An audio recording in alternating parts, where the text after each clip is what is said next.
বাংলাদেশের একটি ভয়াবহ দিন চলে যায় গতকালকে।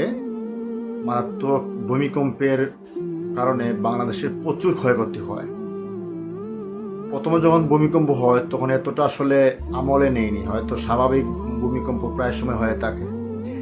5.7 মাত্রায় ভূমিকম্প যখন হয়, নরসিংদী থেকে উৎপত্তি হয়ে ঢাকা মহানগরের বিভিন্ন এরিয়াতে যখন ব্যাপক আকারে ভূমিকম্পর ধ্বংসলীলা আমরা দেখতে পাই, তখনই বুঝতে পারছি আসলে ভূমিকম্প আসলে গত কয়েক বছরের মধ্যে সবচেয়ে বড় ভূমিকম্প হয়।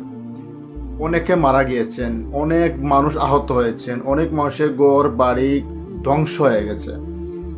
বিল্ডিং এর নিচে অনেকে ছিলেন দাঁড়িয়ে দেখার জন্য, সেফ থাকবেন বা অন্যকে ডাকবেন, সেই অবস্থার উপর থেকে রেলিং পড়ে অনেকে মারা গিয়েছেন। ছাত্ররা মারা গিয়েছেন, বয়স্করা মারা গিয়েছেন, অনেকে হাত পা ভেঙেছে, মাথা ফেটেছে, অসংখ্য আহত সংখ্যা আমরা দেখতে পাই। উপরের স্ক্রিনে অনেক ছবি আপনারা ইতিমধ্যে দেখেছেন। ধ্বংসলীলা কারে বলে? এই প্রাকৃতিক দুর্যোগের কোনো কিন্তু প্রস্তুতি থাকবে না, কোনো প্রস্তুতি নেওয়ার সুযোগ নেই। আচমকা এই ভূমিকম্প আসবে, আমাদেরকে তছনছ করে দিয়ে যাবে। এখন এই ভূমিকম্প থেকে আমাদের রক্ষার উপায়টা কি? একমাত্র স্বয়ং উপরওয়ালা ছাড়া আমাদের রক্ষা করার কোনো সুযোগ নেই, কারণ এই প্রাকৃতিক দুর্যোগের কোনো প্রস্তুতির সুযোগ নেই।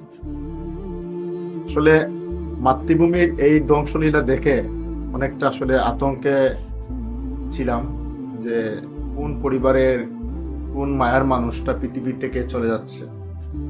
আল্লাহ সবাইকে জান্নাতবাসী করুক, এবং যারা আহত হয়েছেন প্রত্যেককে যেন আল্লাহ তাআলা সুস্থ দান করেন, আর যারা জীবিত আছেন তাদেরকে যেন আল্লাহ তাআলা নেক হায়াত দান করেন।